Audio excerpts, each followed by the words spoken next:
शिवसेना उद्धव बाळासाहेब ठाकरे गटाचा महानगर प्रमुख या नात्याने मी सर्व परभणीवासियांना मनपूर्वक अशा रमजान ईदच्या शुभेच्छा देतो।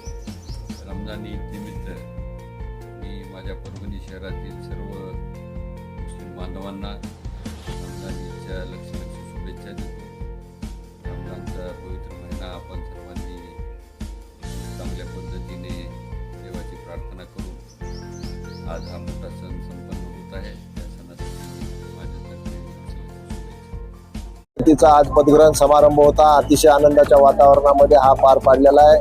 नवनियुक्त सभापती चव्हाण आणि उपसभापती विवेक जी रसाळ यांची आत्ताच पदग्रहण समारंभ आम्ही आटपून बाहेर निघालेलो आहोत आणि खऱ्या अर्थानं मनाला समाधान वाटते की एक दोन युवकांना चांगल्या प्रकारचे न्याय देण्याचं काम आम्ही केलेलं आहे।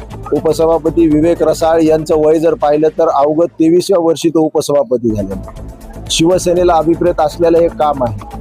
नव्या रक्ताला नव्या युवकांना संधी देण्याचं काम शिवसेनेनं आजपर्यंत घडवलेलं आहे। महाराष्ट्रात जेवढे काही तुम्ही सिनियर नेता कोणत्याही पक्षातले बघता तर ते खऱ्या अर्थानं ते प्रोडक्ट ते आमच्याच फॅक्टरीतून तयार झालेलं आहे। म्हणून आमची ही नवीन नेतृत्व तयार करणारी फॅक्टरी आहे, हे कारखाना आहे। इथे नवीन नवीन नेतृत्व तयार होत असते आणि भविष्यातही अशा प्रकारचे नवीन नेतृत्व करण्याच्या संदर्भामध्ये त्यांना संधी देण्याच्या संदर्भामध्ये आमचा पक्ष अग्रगण्य राहील।